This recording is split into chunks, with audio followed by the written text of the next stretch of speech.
ये टिलेज का मतलब क्या होता है कि खेत की जुताई या प्लोविंग, है ना। जैसे मान लीजिए ये हमारा एग्रीकल्चरल फील्ड है।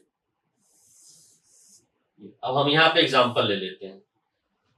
टिलेज का मतलब क्या हुआ कि एक क्रॉप हुआ, वो क्रॉप की हार्वेस्टिंग हो गई, कटाई हो गई, उसके बाद वहां पे फिर से जुताई करके अगला क्रॉप उगाया जाए, ये होता है टिलेज। जीरो टिलेज का मतलब क्या हुआ कि एक क्रॉप था, वो ग्रो हुआ, क्रॉप की हार्वेस्टिंग हो गई, फिर उस पे दूसरा क्रॉप ग्रो कर दिया बिना जुताई के, बिना हार्वेस्टिंग के। इसको जीरो टिलेज बोलते हैं।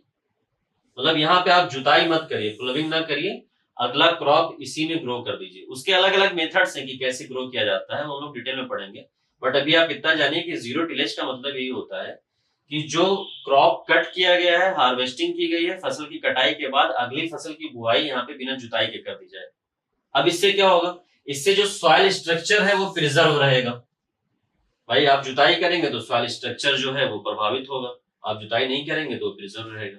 इससे सॉइल की फर्टिलिटी जो है वो बढ़ती है जीरो टिलेज से, क्योंकि इसके जो न्यूट्रिएंट्स हैं सॉइल के वो वहीं रह जाते हैं। जुताई करने पे जो सॉइल के न्यूट्रिएंट्स हैं, वो सॉइल के न्यूट्रिएंट्स खत्म हो सकते हैं। यहाँ नहीं जुताई करेंगे तो सॉइल का न्यूट्रिएंट्स यहीं पे रह जाएगा, तो फर्टिलिटी भी बढ़ जाएगी।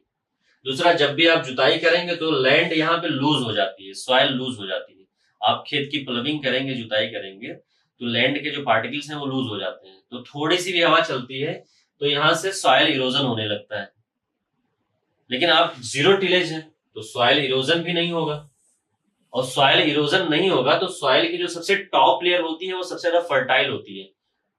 जो सॉइल का सबसे ऊपरी लेयर होता है, सबसे ज्यादा उर्वरता उसी लेयर की होती है। ये आपने सॉइल प्रोफाइल में पढ़ा होगा, नहीं पढ़े हैं तो ये जान लीजिए।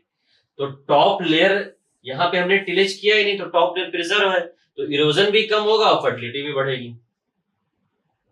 और यहाँ पे आपने अगर जुताई कर दी है, प्लविंग कर दी है, तो इसका जो मॉइस्चर है वो इवापोरेट हो जाएगा। अगर आप जीरो टिलेज करते हैं तो उसकी वाटर रिटेंशन कैपेसिटी भी बढ़ जाएगी, मॉइस्चर इसका स्टोर रहेगा ना, उतनी जल्दी नहीं इवापोरेट होगा जितना लूज सॉइल का होता है।